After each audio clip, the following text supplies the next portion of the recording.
The morning I accidentally played back the recording on my old tablet, I sat down on the kitchen floor and didn't get up for 20 minutes. Not because I was hurt, because what I heard made my legs stop working. Let me back up. My name is Clifford Hanes. I'm 67 years old. I live in the same house I've lived in for 31 years. A 4-bedroom colonial on the edge of Benton, Kentucky, about 15 minutes from the lake. My wife, Helen, picked out the house. She said she liked the way the afternoon light came through the dining room windows in October. I never cared much about things like that, but I let her have it, and after a while I started to see what she meant. Helen passed 4 years ago. Ovarian cancer, 14 months from diagnosis to the end. The house has been quieter since then, in a way that I don't think I'll ever fully get used to. You live somewhere long enough with another person, and their absence changes the acoustics of the place. That's the only way I can describe it. My son, my only child, lives about 40 minutes away in Paducah with his wife. He's 34. His wife, I'll call her Hara, because that's her name, is 31. They've been married 6 years. I tried to like her from the beginning. I really did. She's sharp and she knows it, and early on I thought that was a good thing. A woman with a spine. Helen would have liked that, I told myself. But there were small things over the years, comments that landed a little sideways. The way she'd look around the house when they visited, not at us, but at the furniture, the walls, the built-in bookcases. Helen spent 2 months picking out. I noticed. I didn't say anything. You learn not to. My son, I'll call him by his name, which is Derek, was always a decent kid. Not perfect, but decent. He had a good heart when he was young. Somewhere in the last several years, that heart got quieter, or maybe Tara's voice got louder. I'm still not sure which one it was. Anyway, about 8 months ago, Derek started calling more. Not just on Sundays like usual, but Tuesday evenings, sometimes Wednesday mornings before I'd even had coffee, asking how I was doing, asking about the house, asking whether I'd had the furnace serviced, whether the roof was holding up, whether I'd thought about what I wanted to do with the place long term. I answered the questions the way you do when you're just glad someone's calling. Then the visits started. Once a month became twice a month. Tara would come along and bring food. Casseroles, pies, things she'd clearly picked up from a store and transferred to her own dishes, which I thought was funny but didn't mention. They'd sit in my living room and we'd talk, and it felt almost like it used to. Almost. I want to be honest about something. Part of me knew.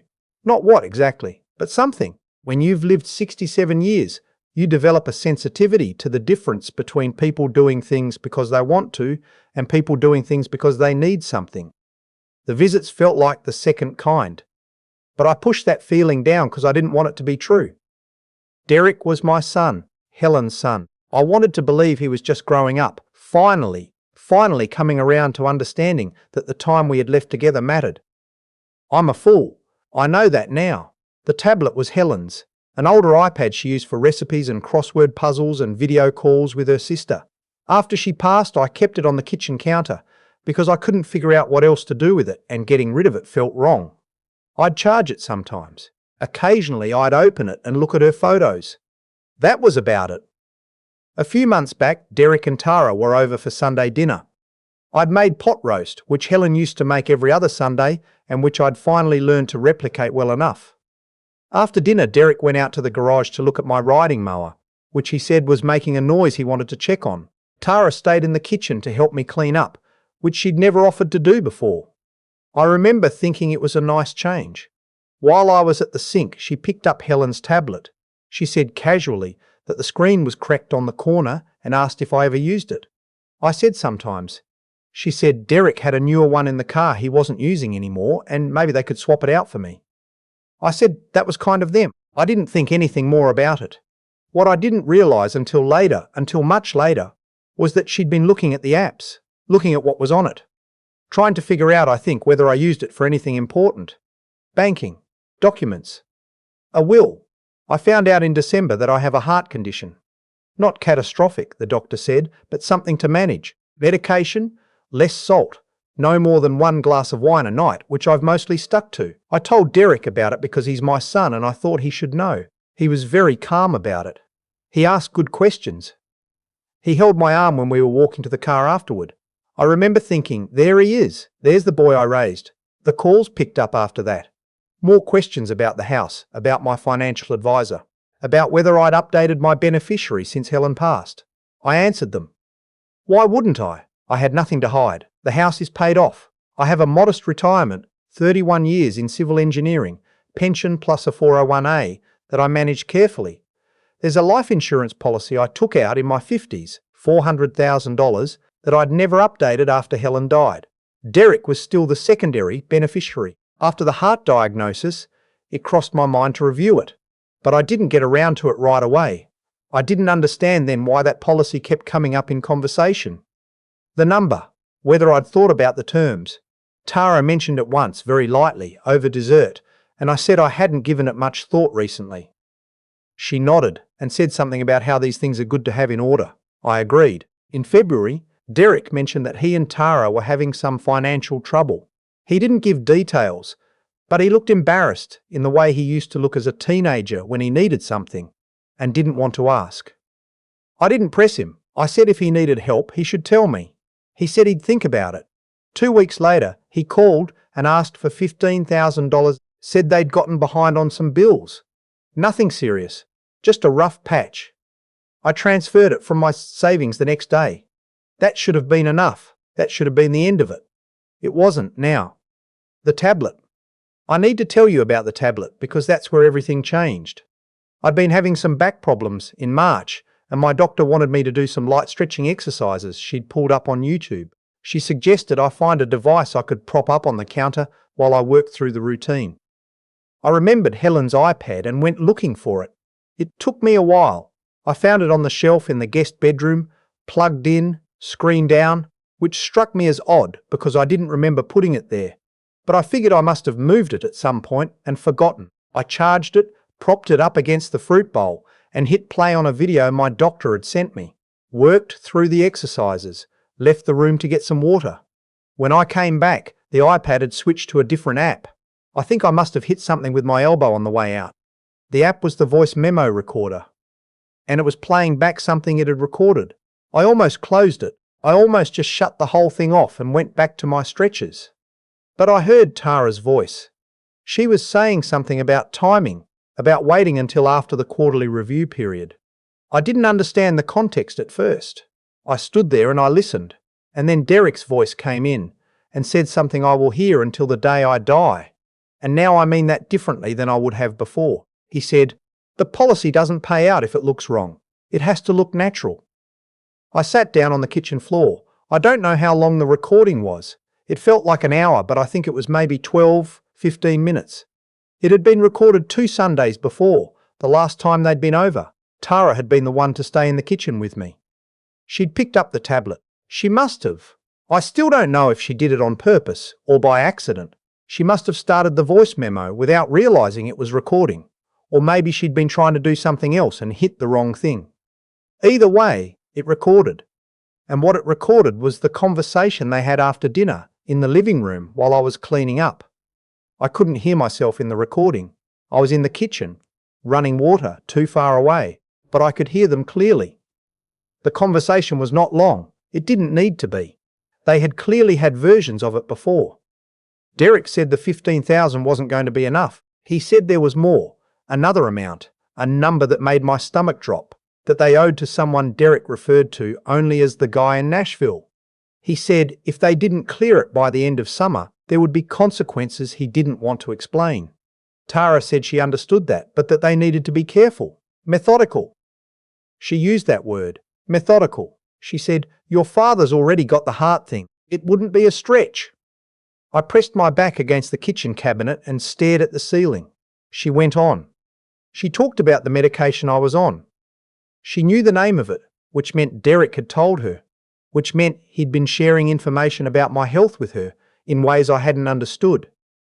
She mentioned that certain combinations with other things could cause complications. She mentioned that I lived alone and that a morning could pass before anyone checked on me.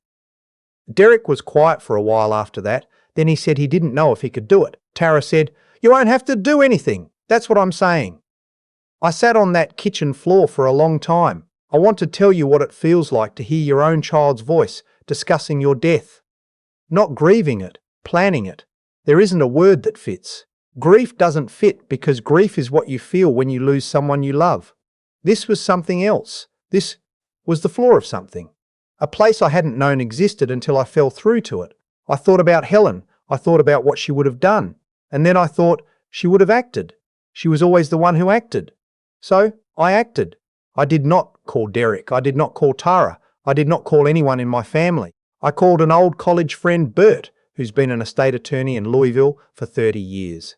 I drove to Louisville that same afternoon and sat across from him in his office and played him the recording. He listened without expression, the way lawyers do. When it was over, he was quiet for a moment. Then he said, "Clifford, we need to make some calls." The first thing we did was make copies. Bert copied the recording onto his office system, onto a thumb drive, and onto a cloud backup. He also contacted a colleague at a firm that handles criminal defense. Not for Derek, but because he wanted someone who understood how this kind of evidence worked and what protections I needed. The second thing I did was contact my insurance company and update my policy. I won't go into the full details, but let's say that if something were to happen to me under suspicious circumstances, the automatic beneficiary arrangement Derek might have been counting on no longer applied in the way he thought it did. The third thing, and this took another week because I needed to be careful, was that I contacted a detective with the McCracken County Sheriff's Office, a woman who'd been recommended to me through Bert's network. I sat down with her for 2 hours. I played her the recording. She took notes and didn't say much. Before I left, she shook my hand and said, "Mr. Hanes, I want you to go home and act completely normal. Can you do that?" I said I could try. You want to know what normal looked like for the next 3 weeks? It looked like Sunday dinners. It looked like Derek calling on Tuesday evenings and me answering and talking about the weather and my back and whether the price of gas had gone up. It looked like Tara bringing over a pie that I thanked her for and did not eat. It looked like me lying in Helen's house every night, staring at the ceiling thinking. I learned things during those 3 weeks, things the detective shared with me as the investigation moved forward. Derek owed a man in Nashville, a man connected to some things I won't put into words here, right around $60,000. He'd borrowed it after a series of bad investments he'd hidden from me completely. From what they pieced together, the plan had been forming for at least 4 months. Tara had been the architect. My son had been the one being pulled along. I don't know what to do with that. I don't know if it makes it better or worse. Probably it doesn't make it either. On a Thursday morning in April, I was sitting on my back porch with a cup of coffee when 2 sheriff's vehicles came down my street. I watched them turn. I had known this was coming. I had been told the night before, and still my hand shook. They didn't come to my house. They went to Paducah. Derek was arrested at 7:45 in the morning at the house he and Tara shared. Tara was arrested 20 minutes later at the gym, where she worked as a fitness instructor. Both were charged. I won't list everything because I'm not a lawyer and I don't want to get it wrong, but what I can tell you is that it was serious. It was taken seriously. And the recording I'd stumbled onto by bumping my elbow against an old iPad was at the centre of all of it. I drove to Bert's office that afternoon. He poured me a glass of water and sat across from me, and we were quiet for a while. Eventually he said, "What do you need right now?" I thought about it. I said, "I need someone to tell me this wasn't my fault." He said, "It wasn't your fault, not a single part of it." I don't know if I believe him yet. Maybe I will someday. There are things I've done since then that I think Helen would have approved of. I had the locks changed. I installed a proper security system, a real one, professionally monitored, with cameras covering every approach to the house. I updated my will. I sat down with my financial advisor and went through everything carefully, line by line. I also, and I think about this, kept the tablet. I put it back on the kitchen counter, where Helen used to keep it. Sometimes in the evening I open it and look at her photos. There's one from our trip to Asheville in 2018, where she's standing on a trail with her head tilted back, laughing at something I'd said. I don't even remember what it was. I just remember that she was laughing and that I'd felt like the luckiest man on earth for making her do that. I'm telling this story because I think people need to hear it, not because it's unique. I know it's not. The detective told me these situations are more common than people want to believe. Elderly parents, money, children who let greed make decisions that can't be taken back. What's less common, she said, is someone catching it in time. I caught it because I bumped an elbow against a tablet on my way to get a glass of water. If you are an older person living alone, please hear me on this. People who love you don't need to know the details of your finances. People who love you don't ask about life insurance policies over pot roast. People who love you call you because they want to hear your voice, not because they're building a timeline. Pay attention to the small things. The sideways comments, the visits that feel like inspections, the questions that seem casual but aren't.